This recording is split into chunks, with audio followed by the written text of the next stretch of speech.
وسلام على عباده الذين اصطفى.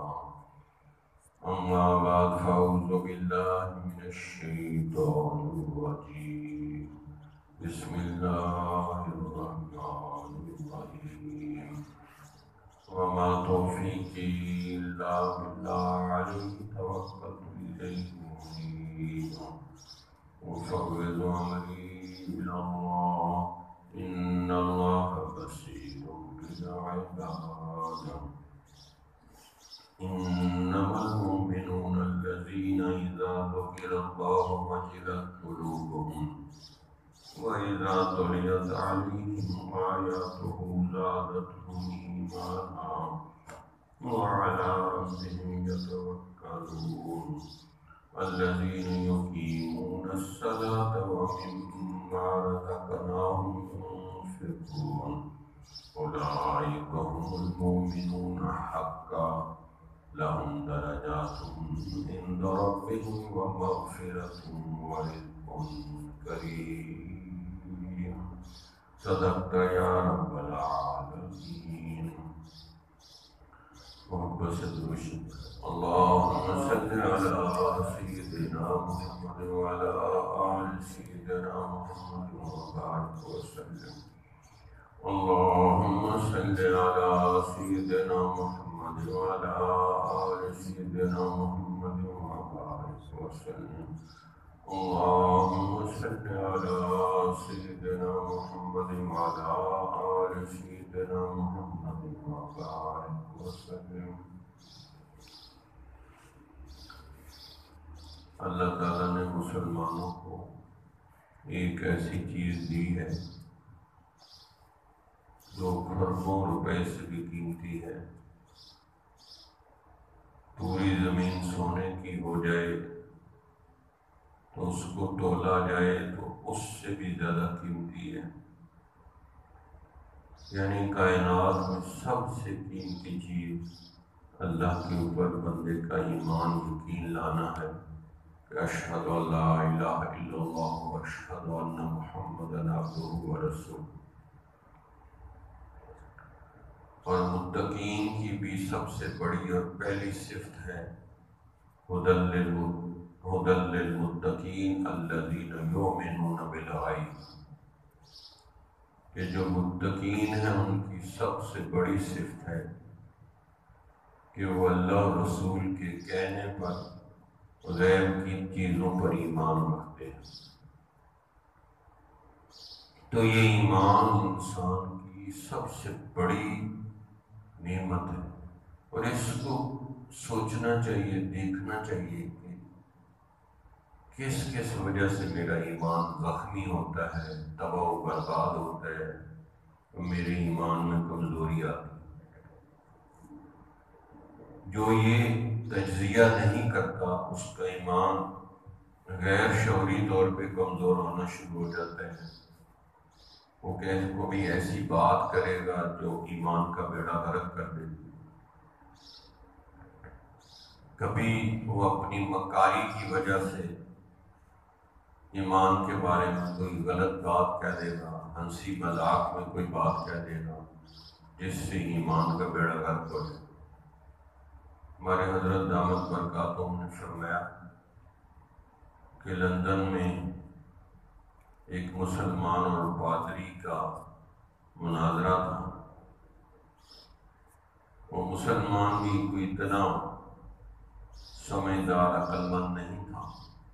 جب زیادہ بحث مباحثہ ہوا تو اس نے کہا کہ ہم نیوٹرل بن کے بحث کرتے ہیں، میں عیسائیت کو چھوڑ دیتا ہوں تھوڑی دیر کے لیے، تم اسلام کو چھوڑ دو. تو وہ مان گیا کہ ٹھیک ہے میں اسلام کو چھوڑ دیتا ہوں. بھئی 1 منٹ کیا 1 سیکنڈ کے لیے بھی آپ اللہ کے اوپر ایمان کو نہیں چھوڑ سکتے. تو عیسائی نے ایسا وار کیا کہ اس کو کافر بنا دیا اور اس کو پتہ بھی نہیں چلا کہ میں کافر بن گیا. اب کیا بحث کرے گا؟ کافر سے کیا بحث کرے؟ بھئی جھوٹا بندہ تو اپنے ایمان کو چھوڑے، سچا بندہ تو نہیں چھوڑ سکتا. جھوٹا بندہ تو جو مرضی کہے، لیکن جو سچا آدمی ہے، سچا مذہب ہے، وہ تو نہیں چھوڑ سکتا، وہ تو ایسے 1 منٹ کے لیے نہیں چھوڑ سکتا۔ تو بعض اوقات نفس اور شیطان اور غلط لوگ بندے سے ایسی بات کہلوا دیتے ہیں جو بندے کی ایمان کا بیڑا غرق کر دیتے ہیں۔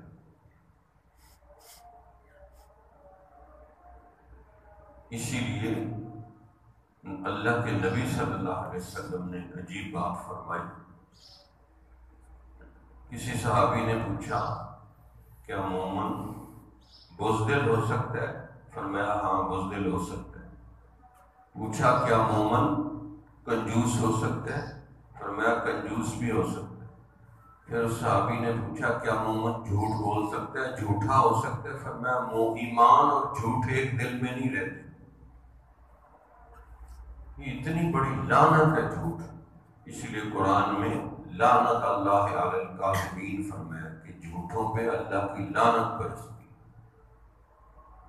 اور قرب قیامت کی علامتوں میں سے ہے کہ جھوٹ پھیل جائے، یعنی جھوٹ کے نئے نئے نام ہوں گے۔ بہانہ بازی، بہانہ بازی کے نام سے جھوٹ بولتی ہیں عورتیں۔ اسی طرح عذر، مجبوری کے نام لے لے کے بندہ جھوٹ بولتا ہے۔ اسی لیے دوسرے رکوع میں اللہ نے پکے منافقوں کی نشانی بتاتے ہوئے کہا بما کانوا یکذبون، یہ جھوٹ بولتے ہیں۔ اس لیے ہمارے حضرت فرماتے ہیں اگر بچوں کی تربیت کرنی ہے، سالکین کی تربیت کرنی ہے، تو 3 باتیں ان سے منوائیں۔ سب سے پہلے کہ وہ جھوٹ نہیں بولے، دوسرا کہ وہ نماز نہیں چھوڑیں گے کبھی، تیسرا وہ ہمیشہ باادب رہیں گے، بڑوں کی خدمت کریں گے۔ فرمایا یہ 3 باتیں ان سے منوا لو، میں ٹھیکہ لیتا ہوں کہ ان بچوں کی تربیت ہو جائے گی۔ تو سب سے پہلے جھوٹ یہ بہت بڑی لعنت ہے۔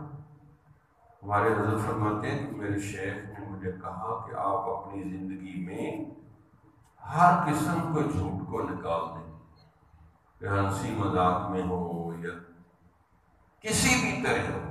اور حضرت فرمانے کہ 20 سال سے میں لگا ہوا ہوں کہ مشتبہ لفظ بھی نہ بولوں جو جھوٹ سے متشابہ ہوں۔ آج ہم نے اس کو اپنے پروگرام میں نہیں شامل کیا، تو عام معاشرے میں جا کے دیکھیں چھوٹی سی بات میں لوگ جھوٹ بولتے ہیں، حتیٰ کہ قسم بھی کھا لیں۔ ریڑھی والے سے خربوزے لینے کی وقت اللہ کی قسم میں نے اتنے میں خریدے، حالانکہ جھوٹ بول رہا ہوتا اور جھوٹی قسم کھا رہا ہوتا۔ کیونکہ جھوٹ کا کم از کم نقصان یہ ہوتا ہے کہ بندے کا اعتماد خراب ہو جاتا ہے۔ پھر اس پر اگر آپ سچ بھی بولیں تو کوئی آپ پر اعتماد نہیں کرے، قسمیں بھی کھائیں گے تو آپ کا اعتماد نہیں کرے، قسمیں بھی کھائیں گے تو آپ کا اعتماد نہیں کرے گا کہ یہ جھوٹ بولتا ہے، اس کی قسمیں بھی جھوٹی۔ تو اس لیے جب بندہ منافق بنتا ہے نا تو سب سے پہلے جھوٹ بولنا شروع کر دیتا ہے، اور جب بندے کی اصلاح ہوتی ہے تو سب سے پہلے اس کی جھوٹ کی اصلاح ہونی شروع ہوتی ہے۔ خود تو بندہ بڑی چھانی لگاتا ہی نہیں، بس زندگی گزر رہی ہے، بول رہا ہے اور سب کچھ کرتا پھر رہا ہے۔ اس لیے بچوں سے خاص طور پہ کہ ہنسی مذاق میں بھی نہ جھوٹ بولے، ہنسی مذاق میں بھی جھوٹ نہ بولے، کیونکہ جو ہنسی مذاق میں جھوٹ بولتا ہے پھر وہ دوسرا جھوٹ بھی بولنا شروع ہو جاتا ہے، اور جو ہمیشہ سچ بولتا ہے اللہ تعالیٰ اس کی مدد کرتا ہے۔ حدیث میں آتا ہے الصدق ینجی والکذب یہلک، سچ جو ہے وہ بندے کو نجات دیتا ہے اور جھوٹ ہلاک کر دیتا ہے۔ ہم نے شروع کی کتابوں میں یہ واقعہ پڑھا تھا کہ حضرت شیخ عبد القادر جیلانی کی والدہ نے ان کو کسی اور شہر میں علم حاصل کرنے کے لیے بھیجا. وہ چھوٹے بچے تھے، زیادہ بڑے نہیں تھے. ان کو ایک ہی نصیحت کی کہ بیٹا جھوٹ نہیں بولنا، جو مرضی ہو جائے جھوٹ نہیں آپ نے بولنا. اور اس کے جیب خرچ کے لیے اندر کی سائڈ پر، قمیض کے اندر کی سائڈ پہ نا انہوں نے 40 دینار جو ہے نا وہ کپڑے میں ڈال کے سی دیے. اور راستے میں چوروں نے قافلے کو لوٹ لیا. ایک چور نے اس کو کہا بچے تیرے پاس کیا ہے؟ اس نے کہا میرے پاس 40 دینار ہے. تلاشی لی تو ملے نہیں. تو کہا جھوٹ بول رہے ہو؟ کہا میں نے جھوٹ کبھی نہیں بولا، میری ماں نے مجھے وصیت کی ہے کہ جھوٹ نہیں بولنا. تو وہ پکڑ کے اس کو ڈاکوؤں کے سردار کے پاس لے گئے. یہ بچہ کہتا ہے میرے پاس 40 دینار ہے، تلاش کرتے ہیں تو ملتا نہیں. تو ڈاکوؤں کے سردار نے کہا تو بچہ کہاں ہے پیسے؟ تو کہہ رہے میں سچ بول رہا ہوں. اس نے کہا یہ نیچے میری ماں نے ادھر سیے ہوئے ہیں. تو کہا آپ چھپانا چاہتے ہیں چھپا سکتے تھے، لیکن آپ نے سچ کیوں بولا؟ کہا میری ماں نے مجھے وصیت کی تھی کہ بیٹا جو مرضی ہو جائے سچ بولنا ہے. تو میں نے ماں کی وصیت کو پورا کیا ہے اور سچ بولا ہے. ٹھیک ہے آپ پیسے میرے سے چھین لیں گے لیکن میں سچ تو بولنے والا ہوں گا. تو ڈاکوؤں کے سردار پر اس کا اتنا اثر ہوا کہ اس نے اور تمام ڈاکوؤں نے ان کی سچائی کی وجہ سے چوری سے توبہ کر دی. الصدق ینجی والکذب یہلک. سچ بندے کو نجات دیتا ہے، جھوٹ ہلاک کر دیتا ہے. تو آج روزمرہ زندگی میں ایمان کا بیڑا غرق جس چیز سے ہوتا ہے وہ جھوٹ ہے. جھوٹ کی وجہ سے ایمان کا ٹکڑے ٹکڑے ہو جاتے ہیں، حتیٰ کہ دل کی کیفیت خراب ہو جاتی ہے. نماز میں اس کا دل نہیں لگتا، اس کو بیزاری ہوتی ہے اس لیے کہ جھوٹ بولا ہے. اور قرآن نے فرمایا لعنت اللہ علی الکاذبین، جھوٹوں پہ اللہ کی لعنتیں برستی. اب یہ ہم اس کو معمولی چیز سمجھتے. ہم 10ویں کلاس میں پڑھتے تھے تو یہ حدیث ہم نے پڑھی تھی اسلامیات کی کتاب میں کہ مسلم شریف کی حدیث تھی کہ خواہ کوئی نماز پڑھے، خواہ روزہ رکھے، خواہ یہ سمجھے کہ میں مسلمان ہوں. پکے منافق کی 3 علامتیں ہیں. جب بولے گا جھوٹ بولے گا، وعدہ خلافی کرے گا اور امانت میں خیانت کرے گا. اور فرمایا جس میں جون سی علامت ہے وہ اتنا ہی منافق ہو.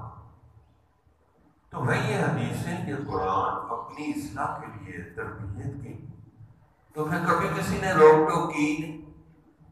من مرضی کی زندگی ہے، جو چاہے کھایا، جہاں چاہے رہے، ہاں جی جس سے چاہے ملتے رہے، من مرضی کی زندگی ہے. تو اصلاح و تربیت کیسے ہوگی؟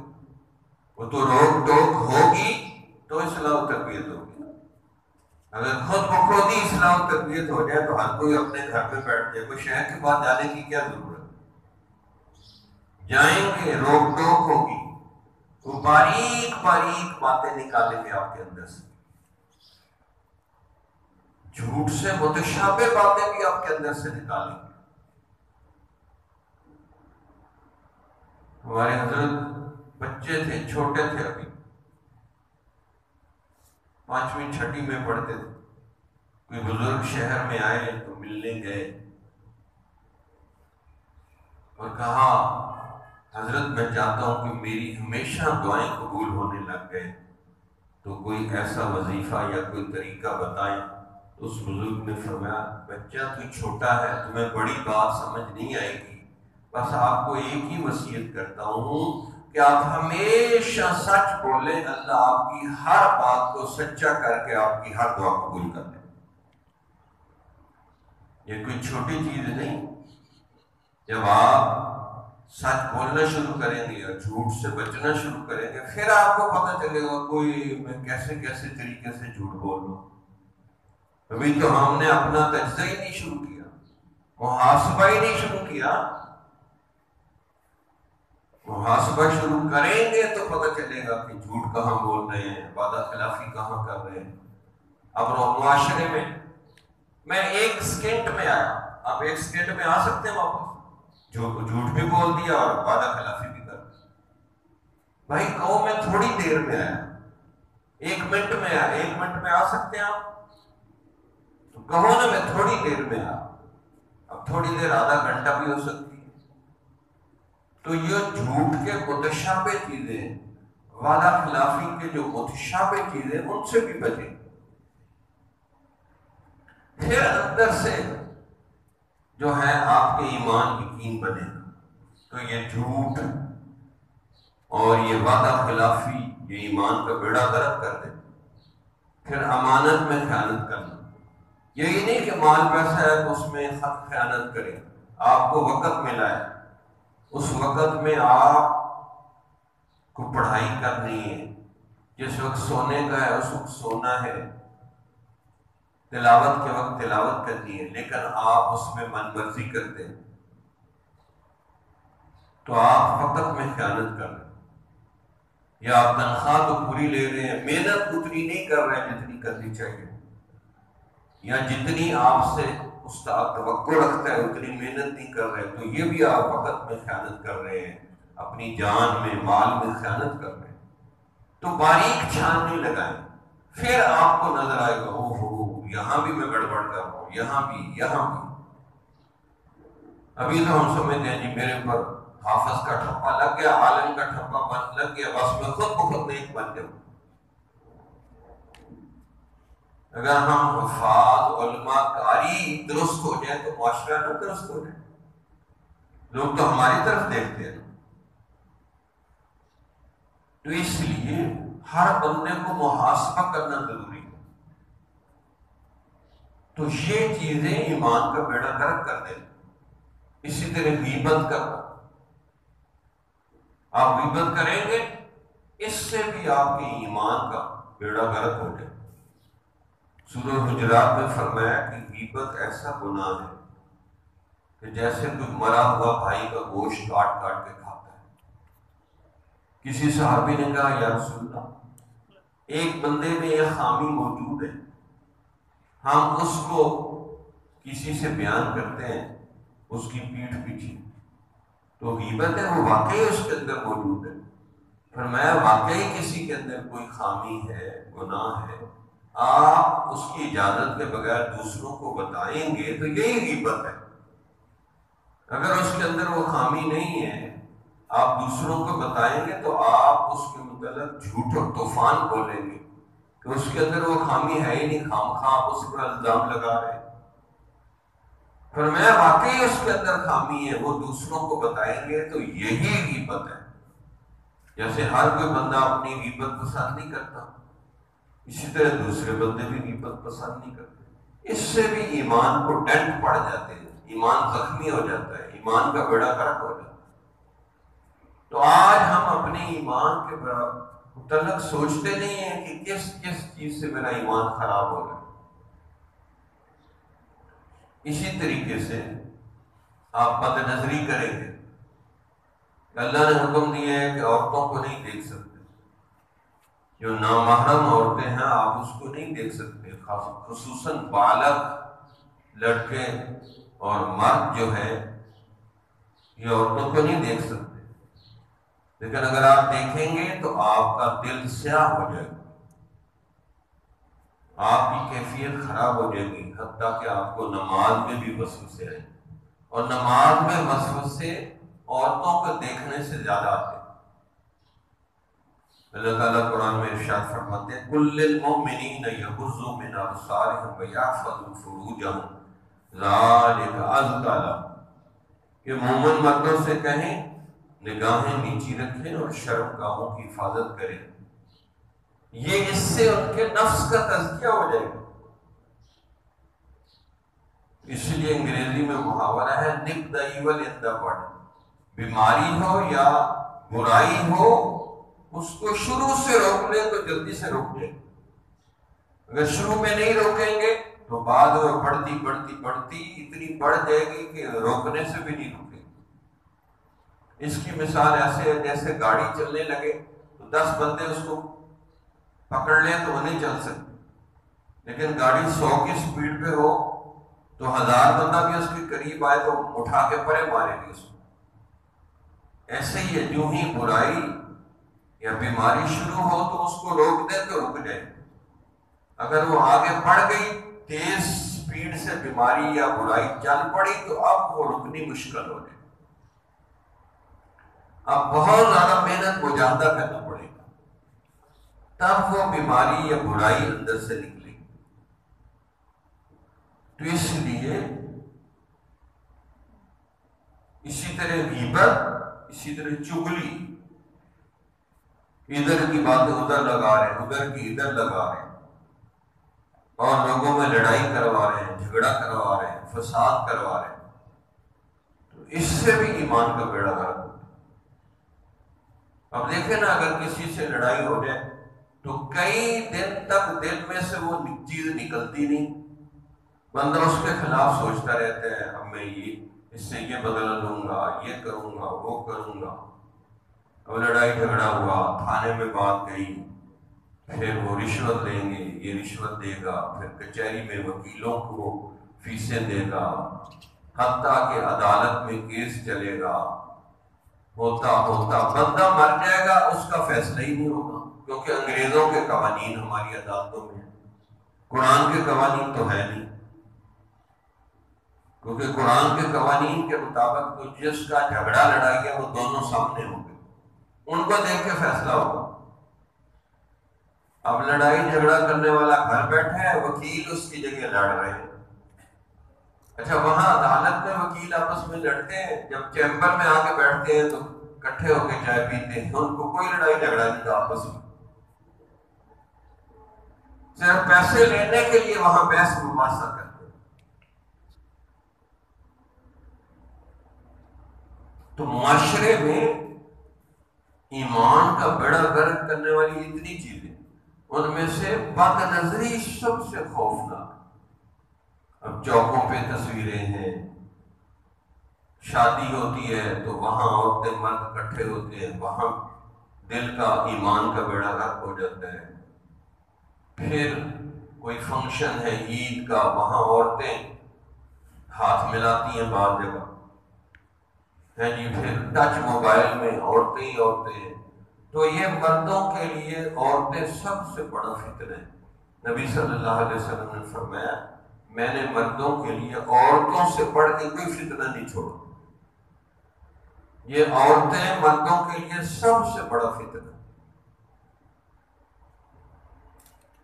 اور عورتوں کے لیے سب سے بڑا فتنہ مال پیسے، وہ مال پیسے کے پیچھے مرتی ہیں، اپنا ایمان بیچ دیتی ہیں، اور پتہ نہیں کیا کیا گناہ کر لیں، اس مال پیسے کے پیچھے اپنی عزت لٹوا دیتی ہیں۔ تو مال پیسہ عورتوں کی کمزوری، اور مردوں کی کمزوری کہ عورتوں کو دیکھتے ہیں، ان کی شکل دیکھتے ہیں، ان سے باتیں کرتے ہیں۔ تو یہ ایمان کے لیے انتہائی خطرناک ہے۔ اس لیے حضرت مولانا شبیر احمد عثمانی مفسر قرآن فرماتے تھے کہ جو بندہ بد نظری سے باز نہیں آتا، اللہ اتنا اس سے ناراض ہوتے ہیں کہ آخری وقت اس کو کلمہ نصیب نہیں ہوتا۔ یہ بد نظری اتنی خوفناک بیماری، اب جہاں کالجوں میں لڑکے لڑکیاں اکٹھے پڑھتے ہیں تو وہاں پہ بد نظری ہو رہی ہے، سامنے ایک دوسرے کے بیٹھے۔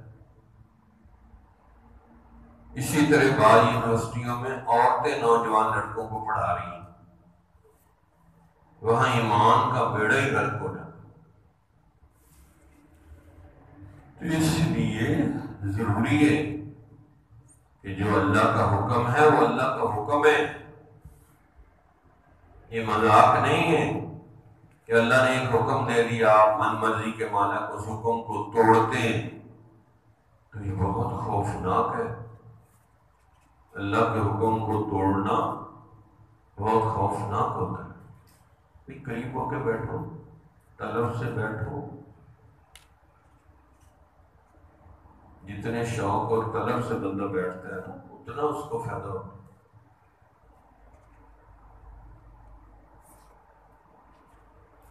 تو یہ اللہ کی نافرمانیاں جو ہے نا یہ بہت خطرناک ہوتی ہیں. آج ہم نے نافرمانی کا نام گناہ رکھا، اور گناہ کو ہم کچھ سمجھتے ہی نہیں. وہ جی میں بھی گناہ گار ہوں، آپ بھی گناہ گار ہیں، گناہ ہوتے ہی رہتے ہیں، کوئی بات نہیں. ایسے نہیں، یہ کہنا چاہیے میں بھی نافرمان ہوں، آپ بھی نافرمان ہوں، کوئی بات نہیں، نافرمانیاں ہوتی ہی رہتی. پھر آپ کو پتہ چلے گا کہ آپ جو گناہ کر رہے ہو اللہ کی نافرمانی کر رہے ہیں، جھوٹ بول رہے ہیں، غیبت کر رہے ہیں. اب کتنے 90% لوگ ہمارے معاشرے میں نماز بھی نہیں پڑھتے، حالانکہ اللہ نے کتنا بار تاکید کی ہے کہ اقیموا الصلاۃ وآتوا الزکاۃ. یہ لفظ بار بار قرآن میں آتے ہیں، نماز قائم کرو اور زکوٰۃ دینے والا کام کرو. تو جن چیزوں سے ایمان کا بیڑا غرق ہوتا ہے یہ میں نے بیان کیے تاکہ آپ ان چیزوں سے بچیں اور ایمان کی حفاظت کریں. میں کہہ رہا ہوں کہ آپ کی جیب میں 1,00,000 روپیہ کسی نے کاٹ لیا، لوٹ لیا، یہ اتنا نقصان نہیں ہے جتنا آپ کے دل سے کسی نے ایمان نکالا. آپ نے بد نظری کی، وہ عورت لڑکی آپ کا ایمان ہی لے کے چلی گئی. یہ انتہائی خطرناک ہے. اور پھر بندے کو گناہ کرنے کے بعد نافرمانی کرنے